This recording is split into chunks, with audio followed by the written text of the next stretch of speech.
Medij. Medtem ko skupaj pijemo in jemo, imamo ljudje vedno na jeziku zanimive zgodbe. In nekatere se nikoli ne postarajo. Če kdaj katera postane izročilo, ki ga starejši iz ne vem katerega razloga predajajo mlajšim, bi lahko bila prav ta o Medi, arkadijskem junaku. Vendar pa se njegova zgodba noče zlahka sprijazniti s svojim zamahom, išče ubranost in gladki tok, a se skozi in skozi spotika in zaustavlja. Kot da jo pripoveduje kar Medi sam, ki se prav tako spotika in zaustavlja ob kamne na pašnikih, po robnikih mestnih pločnikov in med policami vaške trgovine. Medi ni nikoli uspel izgraditi neke gladke elegance v ničemer, česar se je lotil. Niti v najbolj enostavnih besedah ne. Tudi te se spotikajo in ustavljajo in niso sprijaznjene s svojim tokom. Zakaj? Je jokala modra koza Muriel v živalski farmi, ko je tovariš Napoleon prepovedal petje in si tako skušal podrediti in ukrotiti neposlušneže. Tudi Medi je jokal, če ga je oče kot otroka kdaj kaznoval s prepovedjo petja. To je bila zanj sploh najstrožja kazen. Glas je intimni podpis človeka, je neviden in nevidno je težko razumeti. In težko se je učiti nevidnega inštrumenta. Godec vidi, kako polaga prst na struno, pihalec čuti, kako prisloni ustnice na ustnik. Pevčev inštrument pa, kot da ne obstaja. Je kot nek mitološki lik, poln skrivnosti. Ne veš, od kod prihaja. Medi se ni učil peti s pomočjo prispodob pevskih učiteljev. Usta so polna vode. Na temenu glave je dimnik. Nosnice vonjajo vrtnice. Bil je popolni samouk. Njegov glas je, enako kot njegovo telo, samostojno zorel. Z njim se je veselil, žalostil, kričal in pel.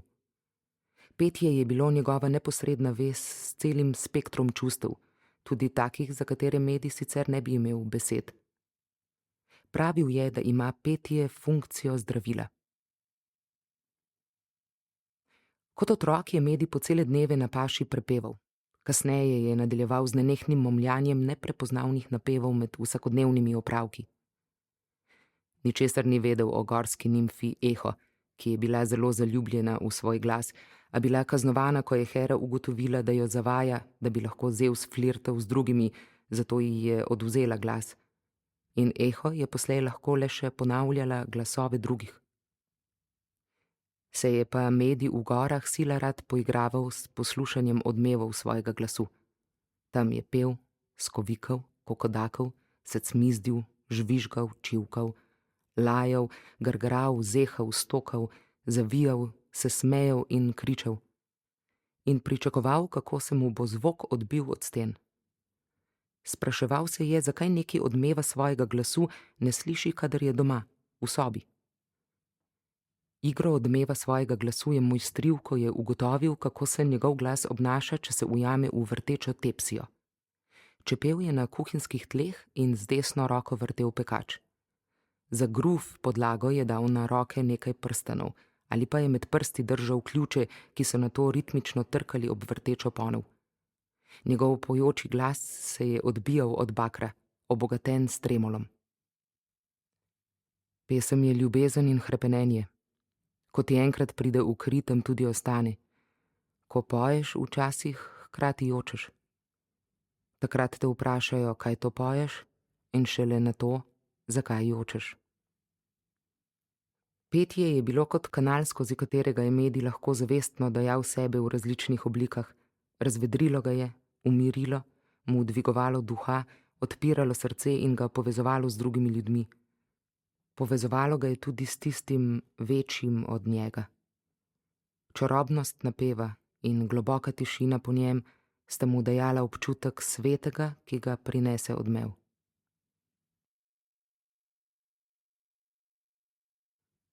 Policaj. Policijska zaprisega je bila tiste dni praktično enaka vojaški. Med drugim sem prisegal, da bom zagovarjal suverenost in teritorialno celovitost države ter da bom ščitil človeška življenja in lastnino.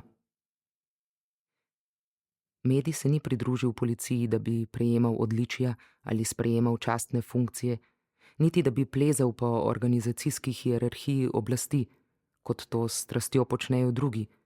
Ni se ji pridružil iz domoljubne pobude. Pridružil sem se zaradi občutka, da je tam moje mesto, in zaradi zavedanja, da si želim pridobiti izkušnjo, ki bi bila lahko koristna. Vsega tega seveda še nisem vedel tistega dne, ko sem sprejel nepreklicno odločitev. S tem, ko sem postal policist, sem neverjetno osrečil svojega očeta. Tudi moj starejši brat je bil policist. Na eni od prvih nalog je posredoval, ko je neki Šabič praznoval veliko noč. Ta se je najprej besno besedno spopadel s svojci, nato pa bratranca Veselka zabodel z nožem v hrbet.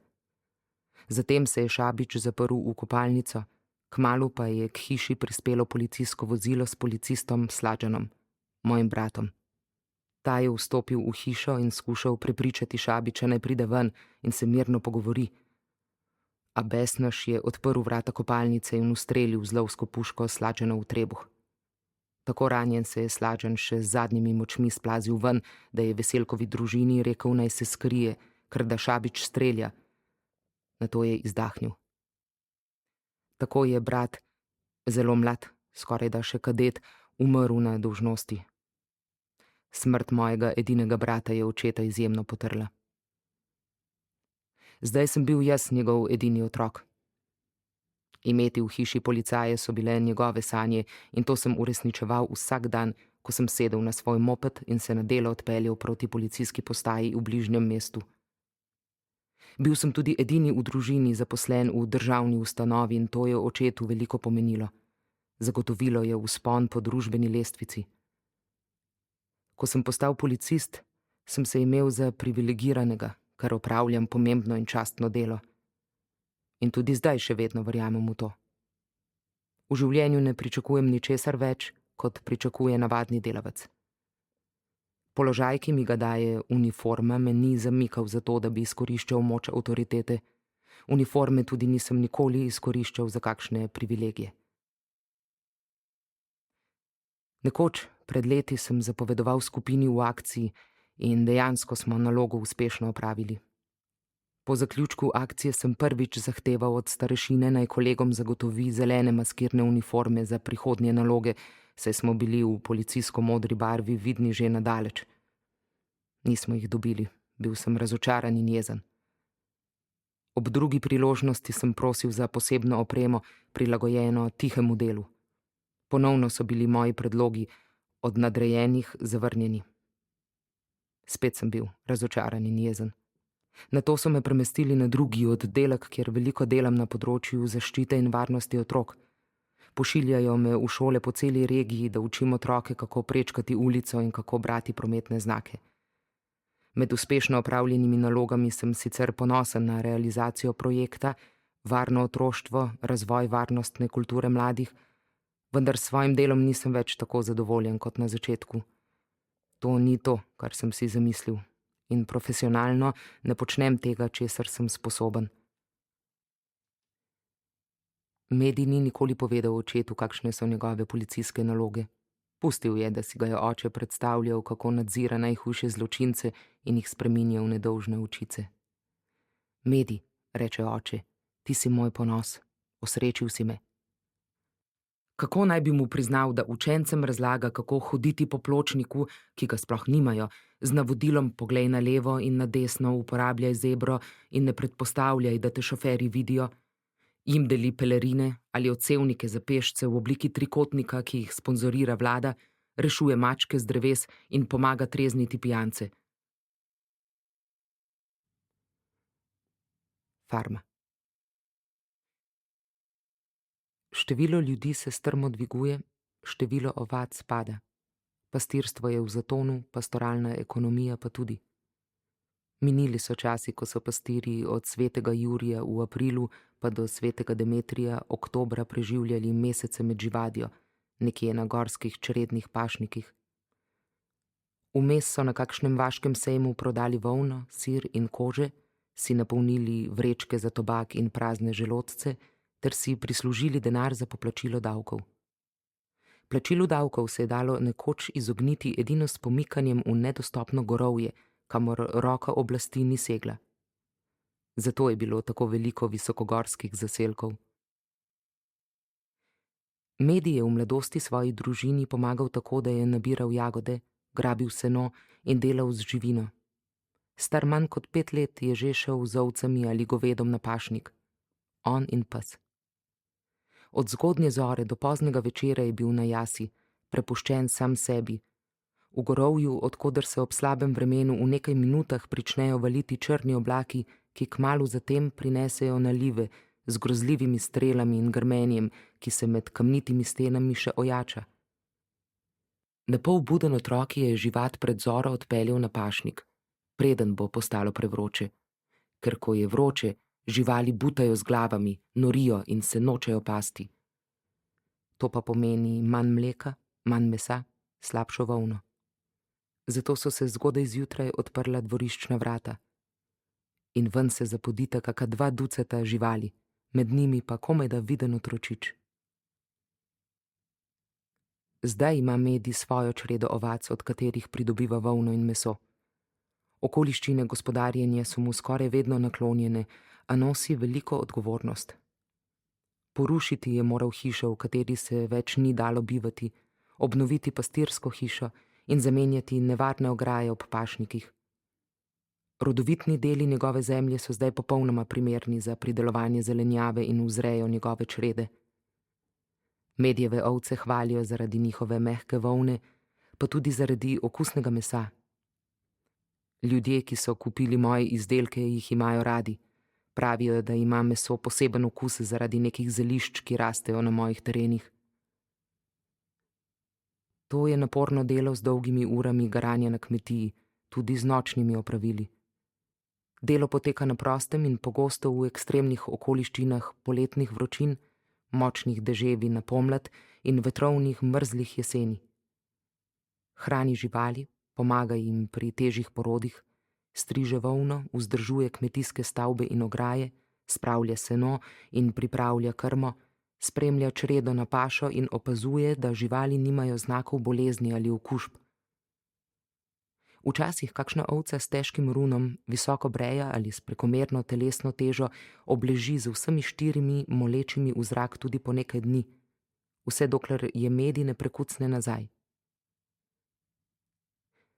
Medi se pogosto izčrpava, primanjkuje mu časa in tudi spanec ima nemiren. Vseeno pa z navdušenjem pripoveduje, kako je volna neverjetno vlakno. Ali veš, da lahko iz samo pol kilograma volne ustvariš skoraj 14 kilometrov preje? Denar si služi s prodajo mesa, sira in volne. Enkrat letno transportira živali na semenj, da jih odproda. Čeprav takrat solidno zasluži, o sejmu govori brez vneme. Nekaj več besed nameni odhodu v mesto, ki sledi sejmu. Tam človek sedi za kvarniško mizo in čeprav nič ne pričakuje, se mu lahko dogodi marsikaj. Novo prijateljstvo, pretep, kraja, muzika, pijanstvo. Tukaj doma se ve, da se ne bo zgodilo prav nič. Čeprav so v mestu ulice prašne in umazane, lahko vidiš kaj očarljivega. Obrite obraze in vsaj kak nasmeh, tak z vsemi zobmi v ustih. Plahost je v mestu izjema. Tudi izrazita neumnost je redkejša. Morda mi je to najbolj všeč. Niso sramežljivi. Ne sramujejo se tako zlahka, ne grajajo tako ostro. Vsaj ne do iste mere kot doma. Greh je tam v mestu manjši. Ovčereja je težko delo, toda ovce so njegovo življenje. Vendar je to vseeno tudi grabežljiva oblika ljubezni. Živali so njegovi otroci, družina, odgovornost, pa tudi dobiček. Razumeti naravo pomeni spoznavati in raziskovati, jo spoštovati, pravi. Kadar gre mimo črede, živali obračajo glavo za njim in ne spustijo oči z njega. Dobro skrbim za svoje ovce in one dobro skrbijo zame.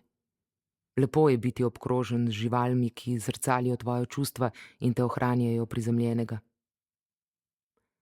Toda, če bi se moral Medi do narave opredeliti kot do nečesa popolnoma enakopravnega sebi, s čimer deli življenje, bi kaj kmalu izgubil nekaj svoje idilične zaljubljenosti v ovčice in se najbrž kaj hitro postavil nazaj v držo gospodarja. Ne gre mu izstopiti iz človeškosti. Ovce čutijo njegovo razpoloženje.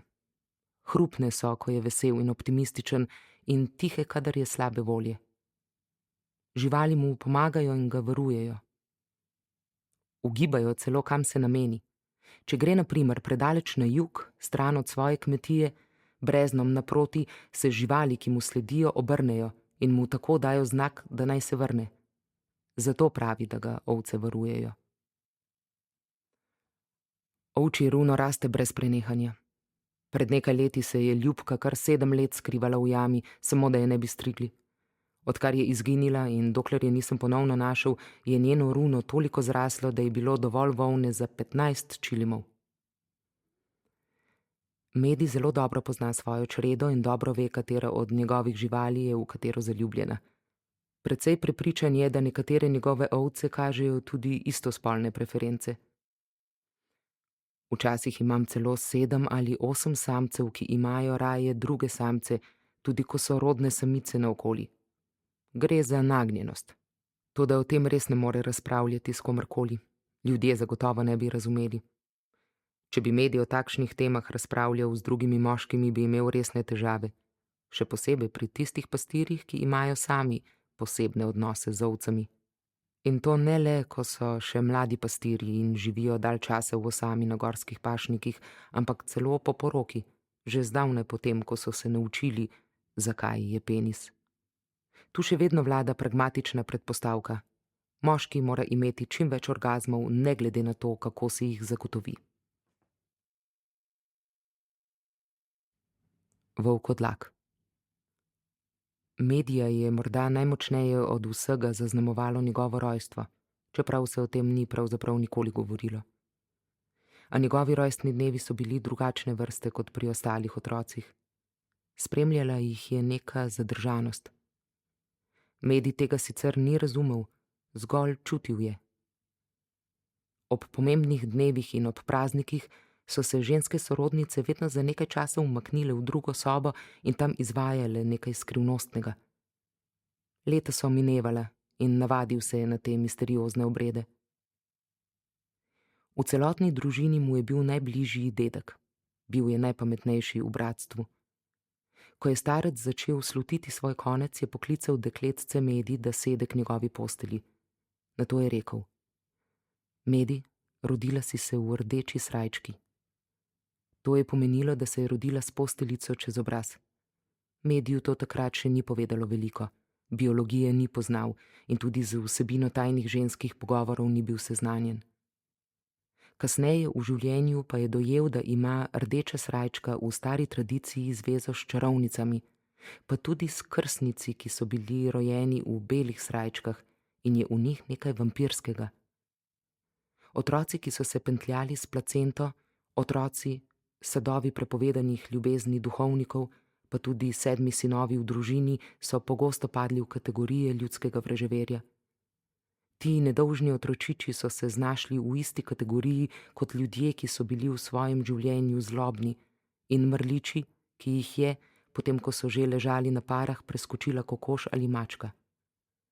Vsem je bilo skupno, da se po smrti vračajo na svet, da delujejo hudobno ali maščevalno. Deca, rojena v rdeči srajčki, pa lahko postanejo volkodlaki. In volkodlaki imajo veliko skupnega z vampirji in z nepomirjenimi mrtveci. Kot meh so, poln krvi. V mraku napadajo ljudi na gozdnih razpotih brez križa. Imajo izjemno moč in čarajo predvsem člane lastne družine. Zlasti tiste, ki so se jim za časa življenja kaj zamerili ali imajo z njimi neporavnane račune. Predvsem so volkodlaki naokoli v času pred velikimi prazniki. Medi je šele kasneje v življenju povezal, zakaj so se ženske pred prazniki vedno skrivnostno zapirale v sobo. Izvajale so obrambne protokole. Ni pa vedel, kdaj se je začelo intenzivneje volkodlačiti v zvezi z njegovim imenom. Zmotno je mislil, da bi morda lahko bilo povezano s strahom družine pred njegovim maščevanjem za to, kar je moral storiti, da kot edini potomec učuva premoženje v rodu. Kasneje je medij izvedel, da se rdečesrajčne pokojnike pokoplje tako, da se jim zareže v tetive pod kolenom in zabije žeblje v pete. Če bi se slučajno prebudili in hoteli volkodlačiti, ne bi mogli hoditi in uprizarjati zla. Medij si je zlahka predstavljal, da bo kakšna vaška babura našla njegov grob in zabila vanj glogovo palico.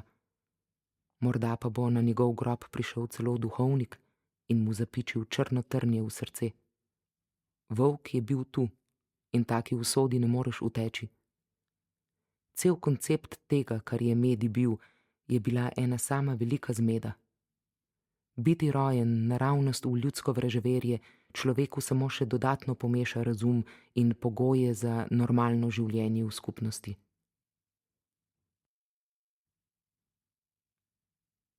Moč. Medij je živel v modelu, ki ga je zreduciral na niz nalog in vlog, ki niso izvirale iz njega, temveč iz abstraktnega pogleda na to, kar naj bi predstavljal. Oče in okolje sta mu vladala in nista mu dovolila rasti po svoje. Oče je bil zanj drugačen kot mati in ostale ženske. Bil je drugi. Krepko je vplival, da se je medij oblikoval po njegovi podobi.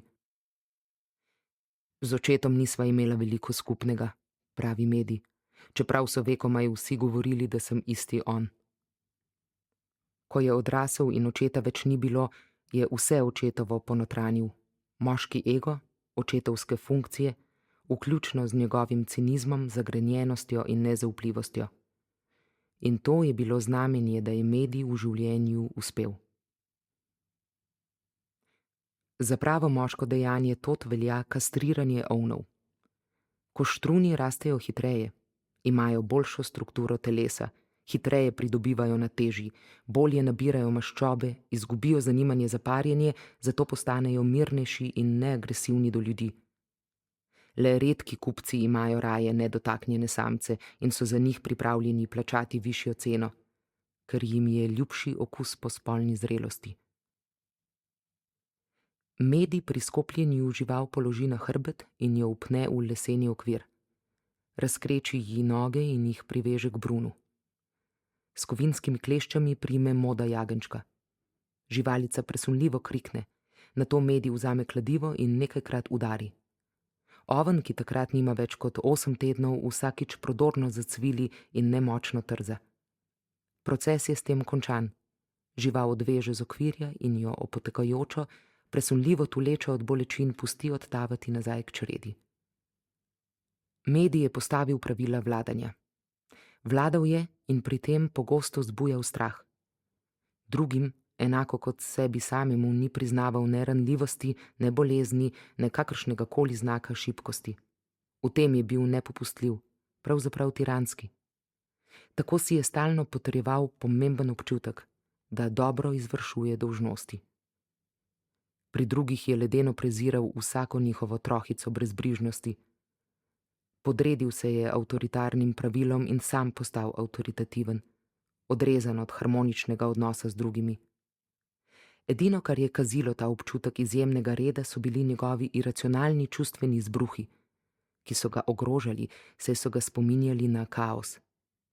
Pred tem pretečim čustvenim plimovanjem in impulzivnimi rohnenji, za katere je mislil in enako je menila tudi njegova okolica, da ga ogrožajo, ni imel prav nobene obrambe. Zato se je po takem izbruhu vedno obsojal. Obsojali so ga tudi drugi. In to dvojno obsojanje je najbolj zavračal in se ga ni mogel znebiti. Pod navidez obvladano osebo so vreli impulzi in nihče ni vedel, kaj jih bo ponovno sprožilo, da bodo bruhnili na površje. Zato se je medij bal samega sebe in zato so se ga bali tudi drugi. Ustvaril si je fenomenalno obzidje, čvrst ščit za utrdbo, ki je branila njegovo ranljivo bistvo. In ta isti ščit je na zunanji strani ohranil tudi njegova nežna čustvovanja in spontanost. Na notranji strani utrdbe pa je imel v izobilju osamljenosti, utrujenosti in izčrpanosti. Kako grozno bi se medij počutil, ko bi se nekega jutra zavedel, da mu dejansko življenje sploh ni nikoli pripadalo, temveč je bil ves čas voden. Ali bi v izbruhu jeze, ki bi najbrž pospremil to spoznanje, morda lahko dobil tudi idejo, da bi se maščeval.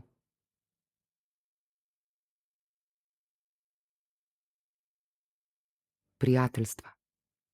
Včasih ima medij težave z ljudmi, zdi se jim moteč.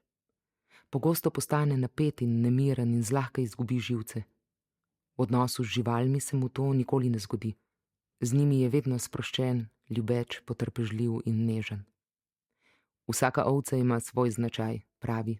Zato jim je dal imena, ko so bile še jagnjeta.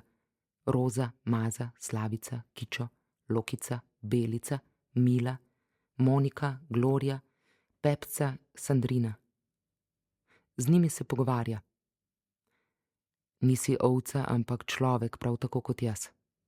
Nimaš se česa bati, ker jaz ubijam in jem samo ovce. Ti pa si pod tem runom človek in si moj najboljši prijatelj. Šepeta na živalsko ušesa.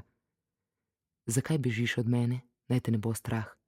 Lev si in se ti ni treba ničesar bati. Medijeve aktivnosti pogosto spremljajo glasni monologi. Ti so situacijski in so najpogosteje v obliki dvogovora, vključno z ukazi, kritikami, odobravanji in odzivi na to, kar počne. Kar sicer poznamo kot notranji monolog, se pri mediju ni nikoli preselilo navznoter in je ostalo enako brbljanju majhnih otrok samih seboj med igro. Te razlike med zunanjim slišnim in notranjim vsebinskim pogovorom medij ni vzpostavil. Kadar je v policijski uniformi, deluje resno in profesionalno. Njegov glas je nizek, prijetno zaobljen, je mirna in prijazna oseba. Vendar se v pogovoru z njim ne morem izogniti nekemu zelo posebnemu občutku. Medij govori umerjeno, s precej ravno dramaturgijo. Včasih intonacija spominja na govor duhovnikov, nežna in mehka je, ter hkrati sila avtoritativna. Ob njem ni lahko priti do besede, govori neprestano in če skušaš kaj dodati, te odločno ustavi z "dovoli, da končam". Čeprav deluje popolnoma umirjeno, se mu rob zgornje ustnice zoži v trenutku, ko mu postavim vprašanje, ki mu ne ustreza. Nikoli ne znam vnaprej uganiti, kaj mu v običajnem pogovoru ne bo ustrezalo, zato se zgornja ustnica zoži velikokrat in nepredvidljivo. Njegov izraz se iz ministrantsko nedolžnega v sekundi spreobrne v neko temino, ki bi jo psihologija označila kot latentno agresijo. Vendar pa govorica glasu in telesa ostajata nespremenjeno prijazni, ravni in pomirjujoče prijetni. Medij je priljubljen prav zaradi te blage govorne intonacije in izbranih besed. Jaz pa sem vedno bolj začenjala čutiti neko neopisljivo nelagodje, kot bi vsak trenutek lahko nastopila neznana erupcija nečesa neobvladljivega. Poglej, nisi ovca, volk si. Volk, ki ga spoštujem. Še naprej bom ubijal ovce iz črede, toda ti si volk. Najboljši čarovnik, ni razloga za strah. Bi rekel kaki ovci in jo prepričeval, kako drugačna in posebna da je. Po takih pogovorih se je vedenje ovc popolnoma spremenilo. Niso se več bale in niso več bežale v gozd. Počutile so se drugače. In je božal živalsko dlako in se prislanjal ob njihova telesa. Niso bile samo glasovna interpretacija, zgornja ustnica in temina pogleda pri mediju neobičajne. Presenetilo me je tudi, koliko časa potrebuje za počitek. Nenavadno velikokrat mi je na vabilo ali pobudo odgovoril, ponovno seveda zelo prijazno, da žal ne more, ker se mora odpočiti, da čuti globoko utrujenost in prosi, da ga pustim samega. Star sem, čeprav ne štejem mnogo let, reče. To me je prav tako begalo kot nenadne, skorajda nevidne mikrorazpoloženjske spremembe. Nisem uspela prepoznati, zakaj mora toliko počivati in kaj ga tako utruja. Res da pa ni ravno pogosto, da kdo nosi dve življenji. Medij je uspel ustvariti posebne stike z živalmi. Takih intimnih bližin, ki so odsevale v njihovih lojalnih pogledih, z ljudmi ni vzpostavil. Ali medij kdaj moleduje, da bi tudi njega kdo objel? Morda se ne zaveda želje, da bi našel nekoga toplega in razumevajočega. Ne ve, da išče nekoga, ki bi mu pomagal osmisliti stvari, da bi se počutil sprejetega in pogumnega. Ne ve, kje naj najde katedralo, kjer bi našel uteho, si mislim. Ustnice. Medijevo telo je v vsakem položaju upognjeno v kako smer. Običajno se s prekrižanimi nogami z desno roko naslanja na palico, ob tem pa se še dodatno upogne tudi v pasu, tako da lahko komolec leve roke nasloni na bok. Ta dvojni prelom statike telesa mu pomaga, da laže ležerno v roki drži cigareto. Zadnja leta kadi cigarete z ustnikom. Ima srebrne, mehke in rahlo valovite lase. Njegov obraz ima valove mehkih brast in na vratu sta vidni dve močno izraženi mišici, s katerih ohlapno visijo starela koža. Vse na njem je zaobljeno, okrogel nos, polne ustnice, nežne konture obraza. Oblači se v bele bombažne majice, preko katerih nosi kariraste flanelaste srajce in črno usnjeno jakno na zadrgo. Ker so mu rokavi na jakni predolgi, ima na zapestju dvakrat zavihan patentni rob. Mehkobo njegove pojave morda najbolj ustvarjajo njegove polne ženstvene ustnice, ki ne glede na razbrazdanost obraza in moško oblačilo izstopajo, kot bi s Photoshopom na obraz ustavili ustnice kakšne negovane filmske igralke. Možak. Sedeli smo pri njem doma. Všeč mi je, kako se počutim v moških oblačilih, je bilo prvo, kar je rekel, ko nam je postregel s skodelico kave. Jaz sem tisti, ki tukaj vse vodi. Moj poklic je vzdrževati orodje, hišo in posest, skrbeti za svoje čevlje, hoditi v službo, skrbeti za živali. Preostali čas pa preživim ob kajenju in počitku. Sem neuničljiv bojevnik, ki pa verjame, da ga lahko določene stvari ugonobijo, predvsem gospodinjska in ročna dela. Čakam, da moja družina postori vse po hiši in na vrtu. Skratka, v rokah držim vodstveno palico. Medjeva ostarela mati, ki je prav tako sedela z nami za mizo, je srkala kavo po majhnih požirkih. Vmes si je brisala starčevsko solzeče oči. Bila je tako prijazna in lepa deklica. Moškemu bi morala služiti in mu roditi otroke, je čez nekaj časa nenadoma rekla. Materin odnos do medija je bil izjemno skrben. Kadar se je pozimi vrnil iz tretje izmene, mu je vedno pripravila vroče kuhano žganje.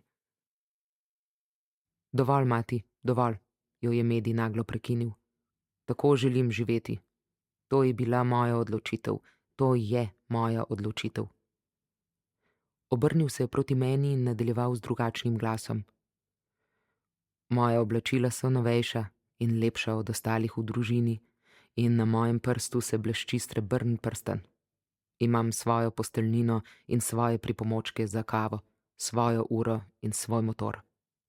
Od tistih, ki so odvisni od mene, lahko pričakujem in tudi zahtevam pozornost in pomoč.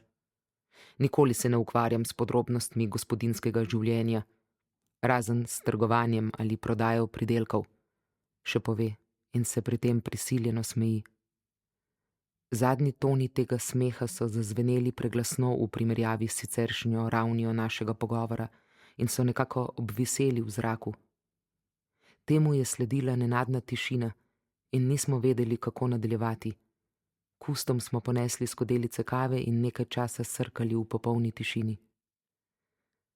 Danes le malo ljudi ve, le tisti, ki me poznajo že zelo dolgo, da sem se rodil kot deklica.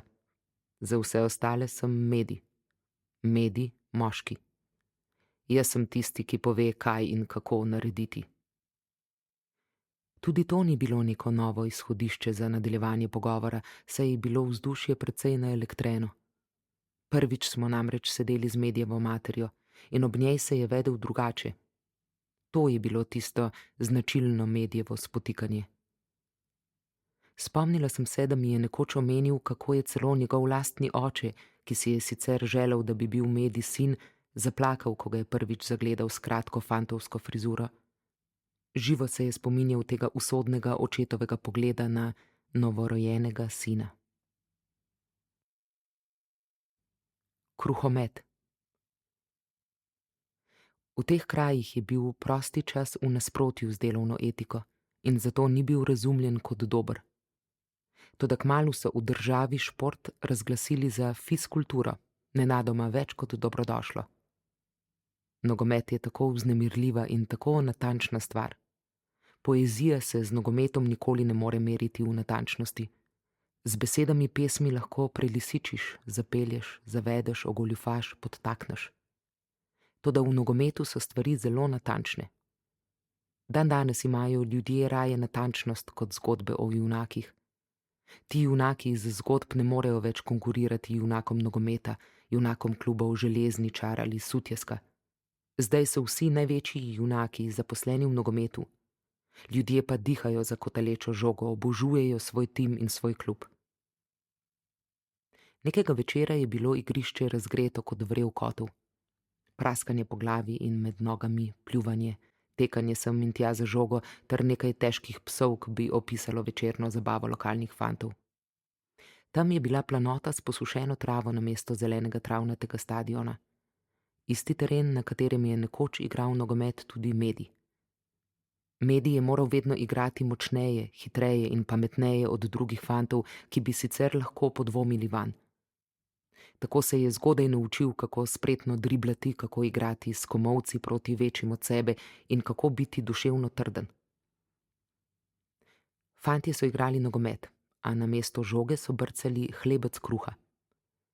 Medi je to igro gledal s strani, potem pa se je čez nekaj časa sklonil, dvignil hlebec in jih pogledal. Ej, Medi, pusti, to je naša žoga. Pusti ga, morda mu je bil kot otroku všeč nogomet. Človek, boš igral z nami. Povsem mirno je Medi ponesel hleb k ustom in ga poljubil.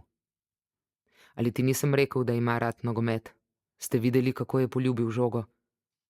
Vrnil vam bom žogo, je mirno rekel Medi, ampak prej vam želim nekaj povedati. To je kruh, sveti kruh, ki ga starši vsak dan z ljubeznijo služijo. Naučil sem se, da je treba kruh spoštovati in ko pade na tla, se ga dvigne in poljubi. Če sem imel rad nogomet, ne samo, da sem ga imel rad, oboževal sem ga. Ampak nikoli mi ni prišlo na misel igrati nogomet s kruhom. Tukaj vam vračam vašo žogo in upam, da niste preveč jezni name. Medi je odšel dalje in izginil v polmrak. Fant s hlebcem v rokah in njegovi prijatelji so ob tem obstali zmedeni, niso vedeli, kaj zdaj. Ta prigoda najbolje opisuje Medija.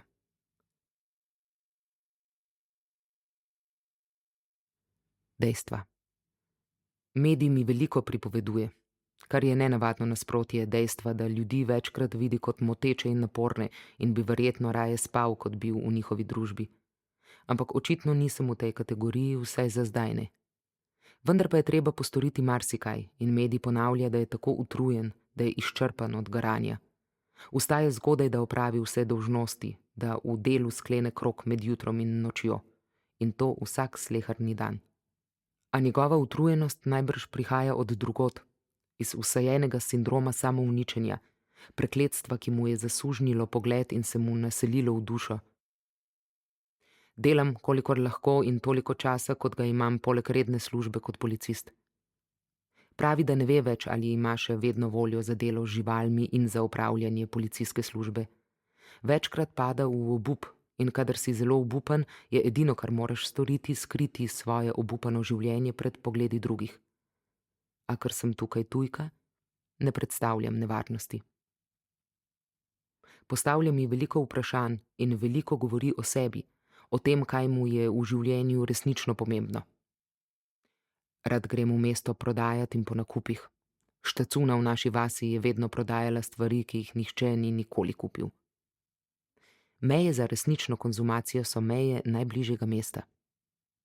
V mesto moraš kupiti zdravilo zase ali za živali, tja moraš po tehnične pripomočke ali delovna orodja ali po par težkih zimskih čevljev. Toda trgovina v njegovi vasi je nekaj. Je bolj muzej kot trgovina. Toliko stvari in tako malo za kupiti. V izložbenem oknu je veliko zbledelih plakatov, ob stene so prislonjene reklamne table iz po robovih zarjavele kovine in panoji iz razpadajočega kartona, vse vrste oglaševalskih elementov. Nekaj teh oglaševalskih izdelkov so sem pripeljali dobavitelji in proizvajalci sami. Že zdavnaj niso več funkcijsko vabilo naključnim obiskovalcem, da dejansko nekaj kupijo, ampak so zgolj odraz minevanja časa v podobi trgovine z mešanim blagom. Ko vstopiš, so na policah držala za sladkarije, krema za čevlje, pecilni prašek, semena za rože, petrolej, pripomočki za šivanje, pralni prašek, mila, gumijasta obutev. Opazuj čredo, mi pravi. Glej, kako se pase okoli tebe. Brezskrbno poskakuje, prežvekuje in miga z ušesi in repi. Zakaj nam ovce ne povedo kaj o svoji sreči? Živijo brezbrižno, brez zahtev za prihodnost in bolečin iz preteklosti. Ni jim treba trudoma delati, zgolj vzamejo, kar jim narava nudi in mirno z ušesi in repi migajo naprej, mulijo, skačejo in kakajo. Vidim, da so ovce res zgled za pasivno uživanje v zdaj. V bistvu so zgled za srečo. Mirne so, brez hrepenenj in notranjih napetosti smukajo pašnik in so prototip lenobne moči bivanja. Medtem ko mi, izmučeni, zagrenjeni, sitni in zajedeni človeški osebki v svojem razbolelem, potnem telesu garamo. In niti najbolj pravičnim in poštenim ni naklonjeno lažje življenje, kot je namenjeno ovci. Niti s posredovanjem bogov ne. Trenutek sproščene lenobe si človek privošči le tedaj, ko se je pred tem v naprezanju prignal do roba in se ustrezno zgaral. Ubijanje. Njegove črede se niso od blizu srečevale z volkovi. Pred njimi jih ni varovalo le na stotine metrov palisad, temveč tudi to, da je na sveti dan medij zmolil očenaš, ne da bi pri tem odprl usta, in v ovčje zvonce nalil blagoslovljene vode. Nato je natrgal mlade praproti in snopičem podrgnil po telescu mladiča. Jagnje je nato imelo ležati na praproti 3 dni. Tako je napravil z vsakim jagnjetom in njegova čreda je bojda tako postala volkovom nevidna. Njihove vrste je redčil le on sam. Praktično gledano je ubiti ovco enostavno. Vse, kar je, da z ostrim nožem preluknjaš vrat živali, ga malo pokrčiš in nato pod vrat postaviš veliko posodo, da ujame kri. Ovca bo morda zakričala, za trenutek pobrcala, a celoten postopek je končan v približno 5 minutah. Medij pred ubojem vedno izreče kaj ljubeznivega, kratek zahvalni nagovor, s katerim jagnjetu pove, kako hvaležen mu je, da mu daje svoje življenje. Oh, moj najboljši prijatelj, nisva se že dolgo pogovarjala. Pridi na moje dvorišče. Potrebujem tvoj nasvet glede črede, ji reče, in ovca bi ponosno šla za njim na dvorišče. Bodoča žrtev bi bila srečna. Zadnjih nekaj trenutkov, preden stori to nujno dejanje, vedno preživi sam živaljo. Nož nato kratko podrži na živalskem vratu, oprosti, prijatelj, pravi, in ostro zareže. Nož uporablja samo za ubijanje jagnjet. Zelo pomembno je, da ovce izkrvavijo takoj, saj bi sicer lahko spet prišle k zavesti. V posodi je veliko zajete krvi, nič se ne zapravi. Ovca je zelo koristna za ljudi, ko je živa in ko je mrtva. Za odrasle živali uporablja puško. Nastavijo v sredinsko linijo na najvišji točki glave in cilja naravnost navzdol proti kotu čeljusti. Nato spoštljivo zapre očesne veke čez steklene ovčje oči. Eden največjih sovražnikov mlade države Jugoslavije so bile koze. Koze je treba iztrebiti. Čeprav so pred lakoto rešile veliko življenj, je o njih govoril celo sam predsednik Tito. Moram reči, kako zelo vesel sem, da ste pobili vse koze, ker zdaj spet vidim hribe naše lepe države zelene.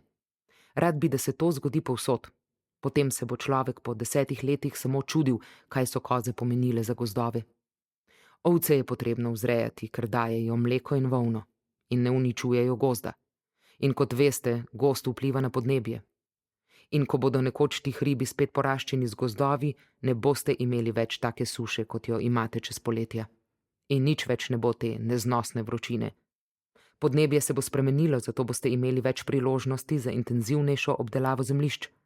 Zato gojite ovce. To je takrat povedal Tito. In Jugoslavija je šla po poti za več ovc in nobene koze.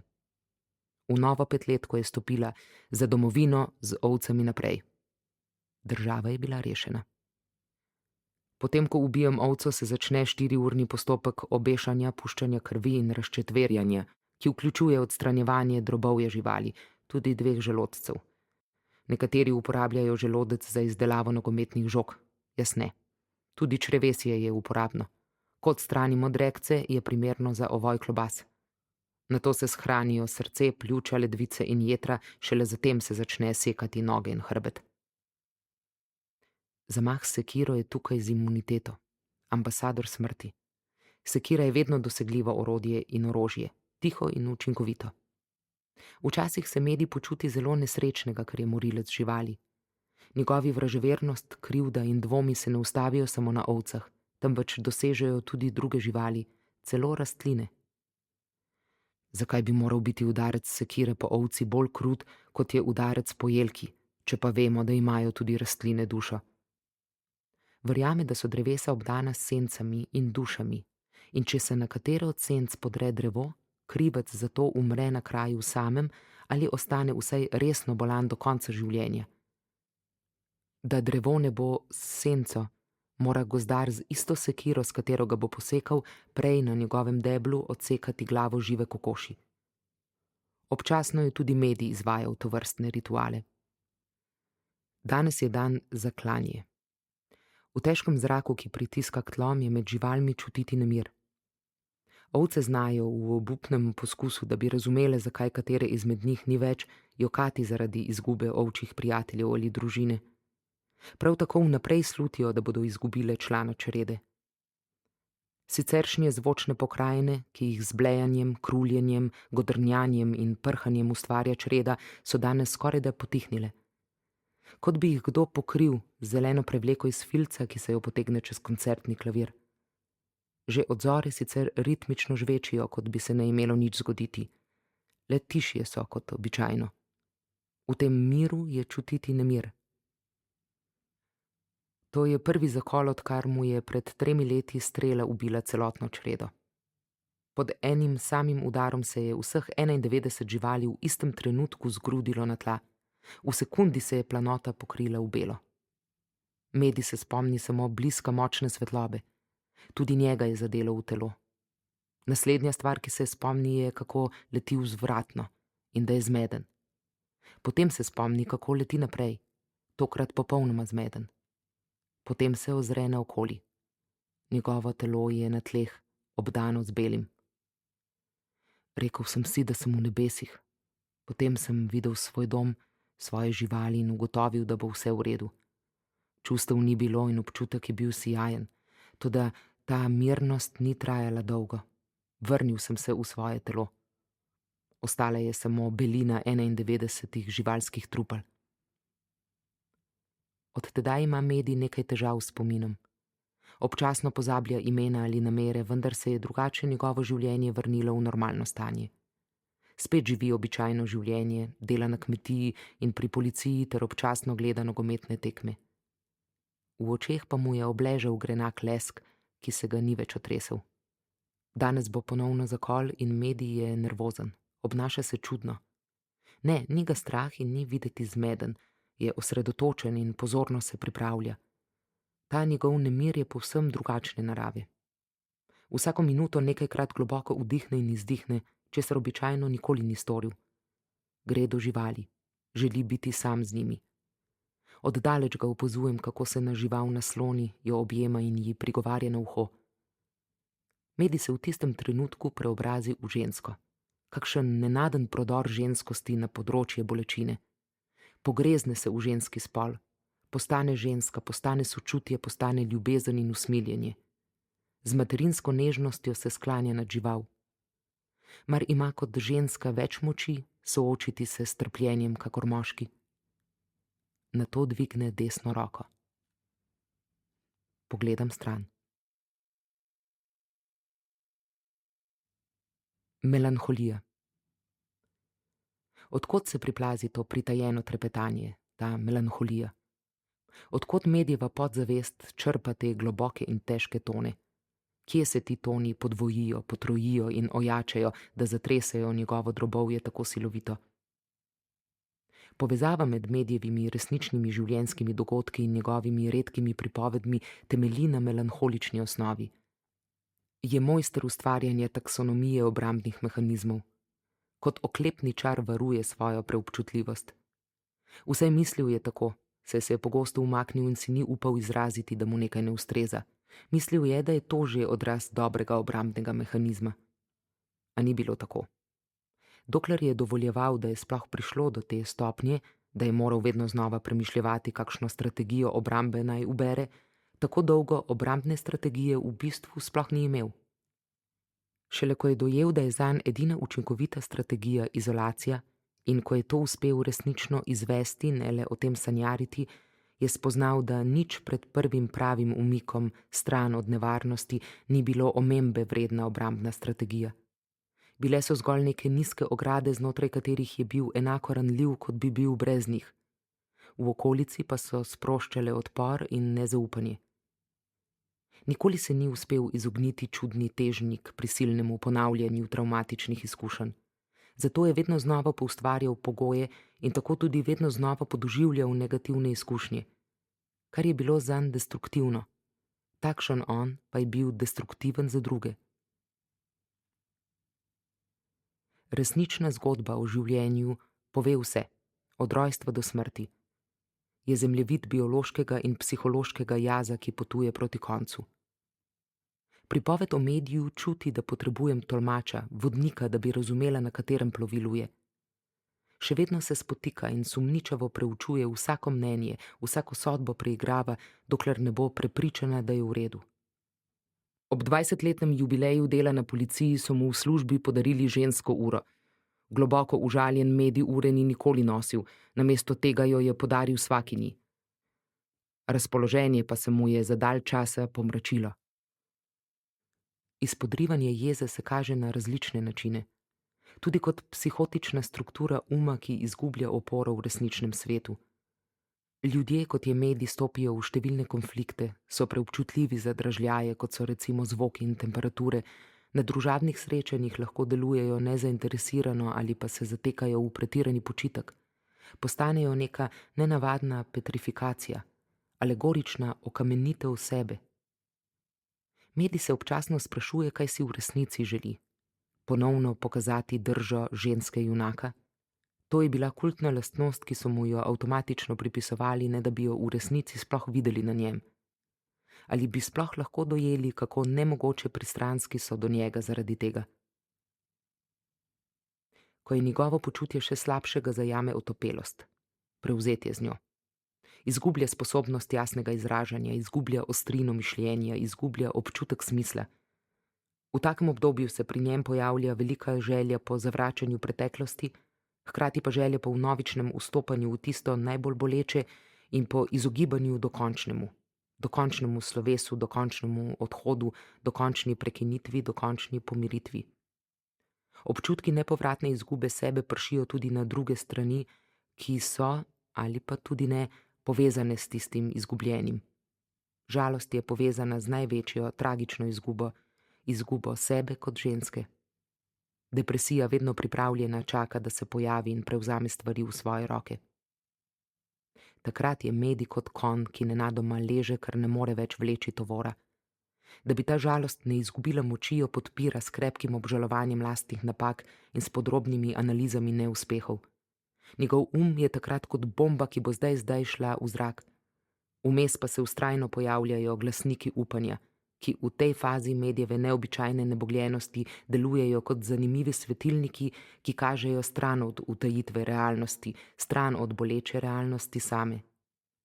Želi si, da bi lahko postal neviden, da bi se lahko videlo skozenj, da bi se lahko gibal, poslušal ljudi, gledal, kaj počnejo, a da se oni ne bi zavedali njegove prisotnosti, dokler se ta njegov nesrečni sindrom ne bi pozdravil. Bog. Po tragičnem udaru strele, ki je ubila čredo, je Medij nehal peti. Enkrat sva se pogovarjala o tisti usodni noči. Vprašala sem ga, ali je bil že pred strelo vernik. Niso me vzgajali v vero, je dejal. Toda od strele naprej je bil prepričan, da se je preobrazil in dobil poseben dar. Misli, da je zamenjal glasbo za vero. Z rojstvom je dobil udar talent za umetnost pesmi in sedaj ga je zamenjal za drugo darilo – Boga. In od takrat je preživljal svoje življenje v hvalnicah Bogu in stvarstvu.